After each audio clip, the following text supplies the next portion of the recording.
Assalamualaikum warahmatullahi wabarakatuh. Perkenalkan, nama saya Ahmad Rafi Prastio, murid kelas 12 IPA, siswa dari SMA Muhammadiyah 1 Depok. Hari ini saya akan melakukan presentasi mata pelajaran kimia dengan judul unsur radioaktif serta penggunaannya dalam kehidupan.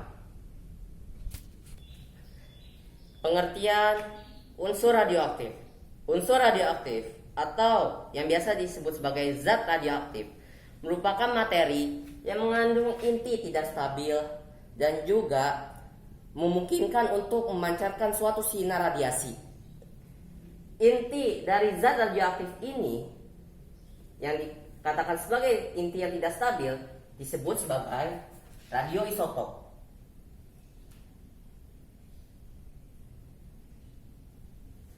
Nah, dalam suatu proses, inti yang tadinya tidak stabil ini akan bisa menjadi stabil oleh suatu proses yang disebut sebagai radioaktivitas. Prosesnya kurang lebih seperti ini. Saat ini, inti dari zat radioaktif seperti memiliki kelebihan tenaga atau kelebihan energi. Lalu suatu saat atau suatu ketika energi ini akan pecah dan memancarkan sinar radiasi. Lalu setelah dipancarkan, inti ini pun akan menjadi stabil. Sifat-sifat unsur radioaktif. Sifat dari unsur radioaktif terdapat 4, yakni pertama, sinar radioaktif atau sinar radiasi dapat menembus kertas atau lempengan logam yang tipis. Yang kedua adalah ketika sinar radiasi ini mengenai satu gas tersebut akan terionisasi.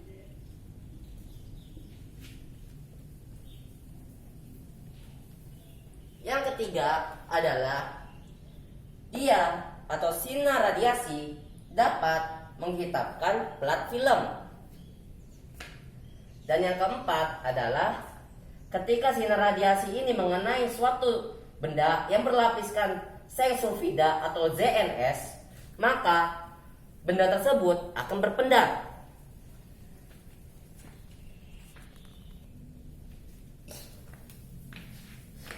Jenis-jenis sinar radiasi.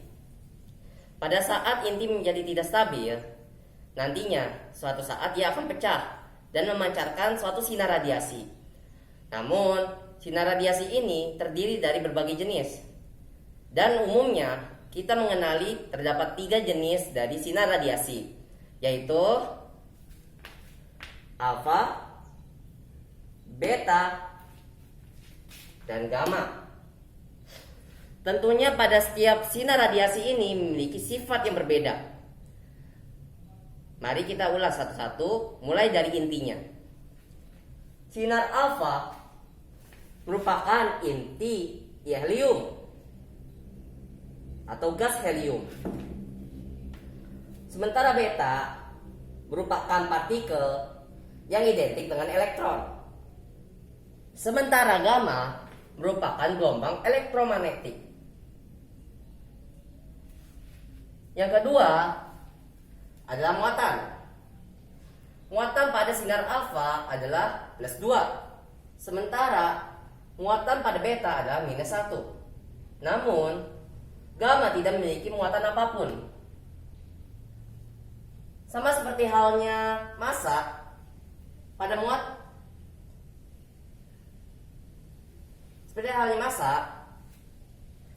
gamma juga tidak memilikinya.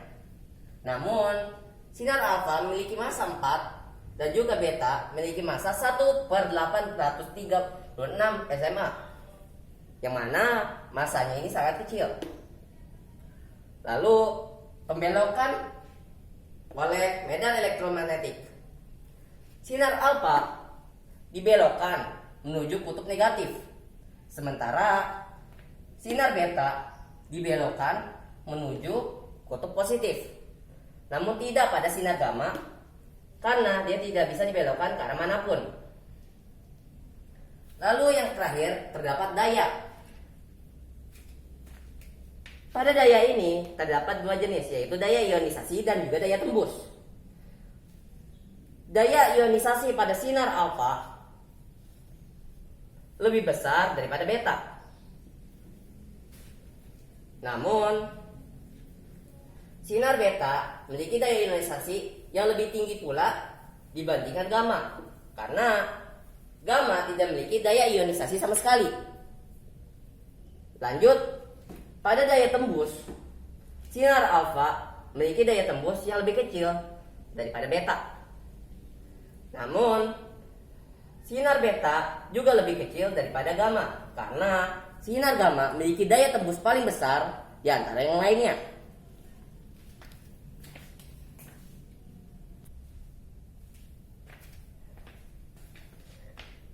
Reaksi inti pada zat radioaktif. Reaksi inti merupakan reaksi yang menyebabkan perubahan pada struktur inti atom. Reaksi ini terdapat 3 reaksi. Yang pertama adalah peluruhan, di mana merupakan reaksi atau peristiwa pecahnya inti atom atau berubahnya suatu unsur radioaktif menjadi unsur yang lain.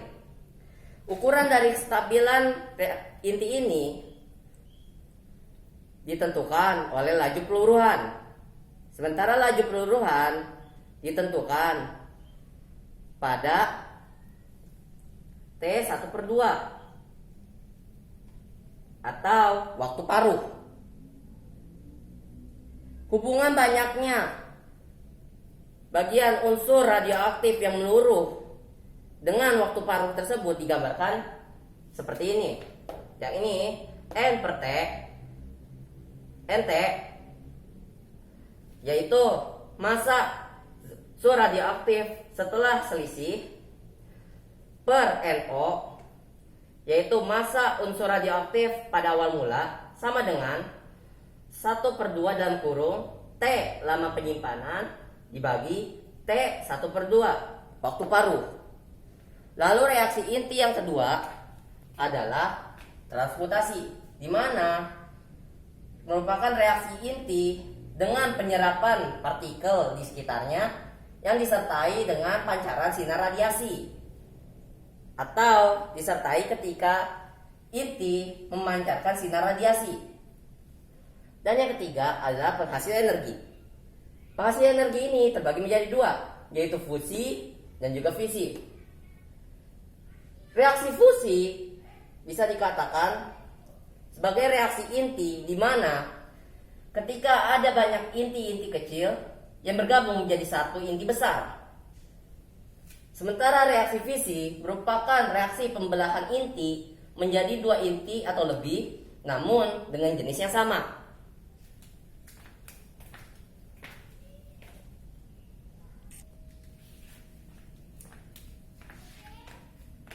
Contoh-contoh dan pemanfaatan unsur radioaktif dalam kehidupan. Unsur radioaktif dalam kehidupan banyak sekali manfaatnya.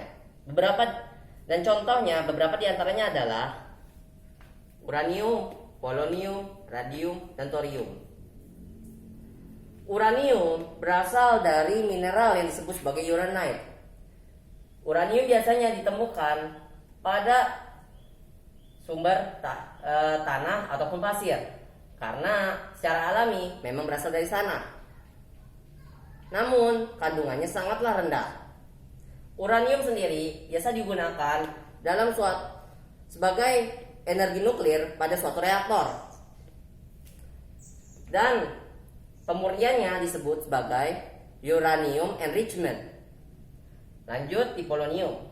Polonium merupakan hasil dari peluruhan uranite atau uranium. Polonium pertama kali ditemukan oleh Marie Curie.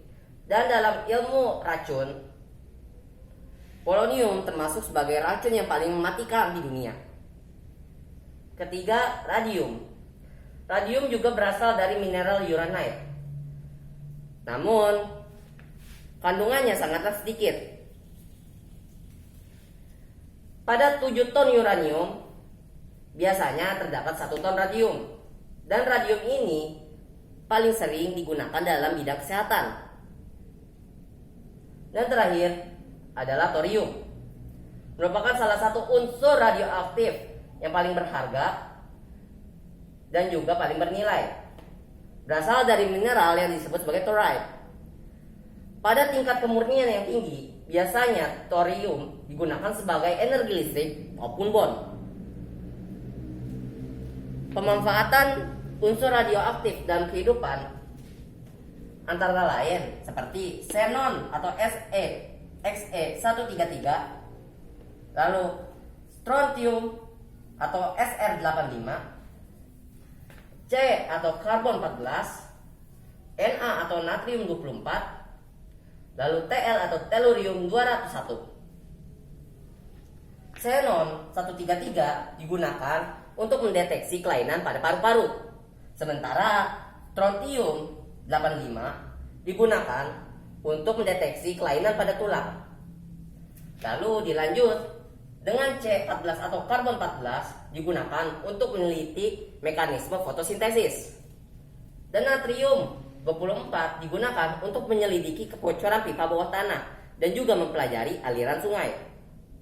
Sementara itu, Tl atau tellurium 201 atau 201 biasanya digunakan untuk menangani atau mendeteksi penyakit jantung.